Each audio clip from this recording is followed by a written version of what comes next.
Silicon city ಬೆಂಗಳೂರಿನಲ್ಲಿ LPG ಸಿಗದೆ auto ಚಾಲಕರು ಬೀದಿಗೆ ಬೀಳುವಂತಾಗಿದೆ. ಇರಾನ್, ಇಸ್ರೇಲ್, ಅಮೆರಿಕ ಯುದ್ಧದ ಪರಿಣಾಮವಾಗಿ ಉಂಟಾಗಿರುವ ಗ್ಯಾಸ್ ಅಭಾವವು ಈಗ ವಿಮಾ ಏಜೆಂಟ್ಗಳನ್ನು ನಿದಗಿಸಿದೆ. ಗ್ಯಾಸ್ ಇಲ್ಲದೆ ಬಾಡಿಗೆ ಸಿಗ್ತಿಲ್ಲ, ಬಾಡಿಗೆ ಇಲ್ಲದೆ ಇನ್ಶೂರೆನ್ಸ್ ಕಟ್ಟಲು ಹಣವಿಲ್ಲ ಎಂಬ ಸ್ಥಿತಿಗೆ ಚಾಲಕರು ಬಂದು ತಲುಪಿದ್ದಾರೆ.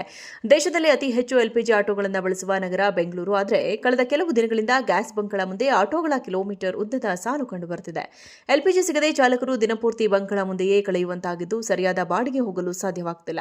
ಈ ಆರ್ಥಿಕ ಸಂಕಷ್ಟದ ಸರಪಳಿ ಈಗ ಇನ್ಶೂರೆನ್ಸ್ ಕಂಪನಿಗಳಿಗೂ ತಟ್ಟಿದೆ. ಸಾಮಾನ್ಯವಾಗಿ ಪ್ರತಿ ತಿಂಗಳು ಸಾವಿರಾರು ಆಟೋ ಚಾಲಕರು ತಮ್ಮ ವಾಹನದ ವಿಮೆಯನ್ನು ನವೀಕರಿಸ್ತಾ ಇದ್ರು. ಆದರೆ ಈಗ ಬಾಡಿಗೆ ಇಲ್ಲದೆ ತಿನ್ನಲು ಹಣವಿಲ್ಲದಂತಾಗಿದ್ದು, ಇನ್ಶೂರೆನ್ಸ್ ಕಟ್ಟಲು ಚಾಲಕರು ಹಿಂದೇಟು ಹಾಕುತ್ತಿದ್ದಾರೆ. ವಿಮಾ ಏಜೆಂಟರು ಕರೆ ಮಾಡಿದರೆ ಊಟಕ್ಕೆ ದುಡ್ಡಿಲ್ಲ, ಇನ್ಶೂರೆನ್ಸ್ ಎಲ್ಲಿಂದ ಕಟ್ಟೋದು ಎಂಬ ಉತ್ತರ ಚಾಲಕರಿಂದ ಬರ್ತಾ ಇದೆ. ಇದರಿಂದಾಗಿ ವಿಮಾ ಕಂಪನಿಗಳಿಗೆ ಮತ್ತು ಏಜೆಂಟ್ಗಳಿಗೆ ದೊಡ್ಡ ಮಟ್ಟದ ಹೊಡೆತ ಬಿದ್ದಿದೆ. ಸಾವಿರಾರು ಆಟೋಗಳ ಇನ್ಶೂರೆನ್ಸ್ ಈಗ ಲ್ಯಾಪ್ಸ್ ಆಗುತ್ತಿದೆ ಎಂದು ಮೇಘನಾ ಇಂಟರ್ನ್ಯಾಷನಲ್ ಮಾಲೀಕ ವಸಂತರಾಜ್ ಅಳಲು ತೋಡಿಕೊಂಡಿದ್ದಾರೆ. ಸಿಲಿಕಾನ್ ಸಿಟಿ ಬೆಂಗಳೂರಿನಲ್ಲಿ ಎಲ್ಪಿಜಿ ಸಿಗದೆ ಆಟೋ ಚಾಲಕರು ಬೀದಿಗೆ ಬೀಳುವಂತಾಗಿದೆ. ಇರಾನ್, ಇಸ್ರೇಲ್, ಅಮೆರಿಕ ಯುದ್ಧದ ಪರಿಣಾಮವಾಗಿ ಉಂಟಾಗಿರುವ ಗ್ಯಾಸ್ ಅಭಾವವು ಈಗ ವಿಮಾ ಏಜೆಂಟ್ಗಳನ್ನು ನಿದಗಿಸಿದೆ. ಗ್ಯಾಸ್ ಇಲ್ಲದೆ ಬಾಡಿಗೆ ಸಿಗ್ತಿಲ್ಲ, ಬಾಡಿಗೆ ಇಲ್ಲದೆ ಇನ್ಶೂರೆನ್ಸ್ ಕಟ್ಟಲು ಹಣವಿಲ್ಲ ಎಂಬ ಸ್ಥಿತಿಗೆ ಚಾಲಕರು ಬಂದು ತಲುಪಿದ್ದಾರೆ. ದೇಶದಲ್ಲಿ ಅತಿ ಹೆಚ್ಚು ಎಲ್ಪಿಜಿ ಆಟೋಗಳನ್ನು ಬಳಸುವ ನಗರ ಬೆಂಗಳೂರು. ಆದರೆ ಕಳೆದ ಕೆಲವು ದಿನಗಳಿಂದ ಗ್ಯಾಸ್ ಬಂಕ್ಗಳ ಮುಂದೆ ಆಟೋಗಳ ಕಿಲೋಮೀಟರ್ ಉದ್ದದ ಸಾಲು ಕಂಡುಬರುತ್ತಿದೆ. ಎಲ್ಪಿಜಿ ಸಿಗದೆ ಚಾಲಕರು ದಿನಪೂರ್ತಿ ಬಂಕ್ಗಳ ಮುಂದೆಯೇ ಕಳೆಯುವಂತಾಗಿದ್ದು, ಸರಿಯಾದ ಬಾಡಿಗೆ ಹೋಗಲು ಸಾಧ್ಯವಾಗುತ್ತಿಲ್ಲ.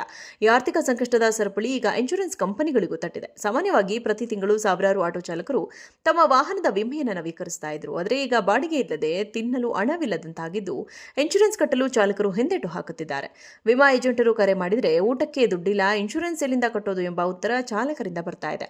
ಇದರಿಂದಾಗಿ ವಿಮಾ ಕಂಪನಿಗಳಿಗೆ ಮತ್ತು ಏಜೆಂಟ್ಗಳಿಗೆ ದೊಡ್ಡ ಮಟ್ಟದ ಹೊಡೆತ ಬಿದ್ದಿದೆ. ಸಾವಿರಾರು ಆಟೋಗಳ ಇನ್ಶೂರೆನ್ಸ್ ಈಗ ಲ್ಯಾಪ್ಸ್ ಆಗುತ್ತಿದೆ ಎಂದು ಮೇಘನಾ ಇಂಟರ್ನ್ಯಾಷನಲ್ ಮಾಲೀಕ ವಸಂತರಾಜ್ ಅಳಲು ತೋಡಿಕೊಂಡಿದ್ದಾರೆ. ಸಿಲಿಕಾನ್ ಸಿಟಿ ಬೆಂಗಳೂರಿನಲ್ಲಿ ಎಲ್ಪಿಜಿ ಸಿಗದೆ ಆಟೋ ಚಾಲಕರು ಬೀದಿಗೆ ಬೀಳುವಂತಾಗಿದೆ. ಇರಾನ್, ಇಸ್ರೇಲ್, ಅಮೆರಿಕ ಯುದ್ಧದ ಪರಿಣಾಮವಾಗಿ ಉಂಟಾಗಿರುವ ಗ್ಯಾಸ್ ಅಭಾವವು ಈಗ ವಿಮಾ ಏಜೆಂಟ್ಗಳನ್ನು ನಿದಗಿಸಿದೆ. ಗ್ಯಾಸ್ ಇಲ್ಲದೆ ಬಾಡಿಗೆ ಸಿಗ್ತಿಲ್ಲ, ಬಾಡಿಗೆ ಇಲ್ಲದೆ ಇನ್ಶೂರೆನ್ಸ್ ಕಟ್ಟಲು ಹಣವಿಲ್ಲ ಎಂಬ ಸ್ಥಿತಿಗೆ ಚಾಲಕರು ಬಂದು ತಲುಪಿದ್ದಾರೆ. ದೇಶದಲ್ಲಿ ಅತಿ ಹೆಚ್ಚು ಎಲ್ಪಿಜಿ ಆಟೋಗಳನ್ನು ಬಳಸುವ ನಗರ ಬೆಂಗಳೂರು. ಆದರೆ ಕಳೆದ ಕೆಲವು ದಿನಗಳಿಂದ ಗ್ಯಾಸ್ ಬಂಕ್ಗಳ ಮುಂದೆ ಆಟೋಗಳ ಕಿಲೋಮೀಟರ್ ಉದ್ದದ ಸಾಲು ಕಂಡುಬರುತ್ತಿದೆ. ಎಲ್ಪಿಜಿ ಸಿಗದೆ ಚಾಲಕರು ದಿನಪೂರ್ತಿ ಬಂಕ್ಗಳ ಮುಂದೆಯೇ ಕಳೆಯುವಂತಾಗಿದ್ದು, ಸರಿಯಾದ ಬಾಡಿಗೆ ಹೋಗಲು ಸಾಧ್ಯವಾಗುತ್ತಿಲ್ಲ.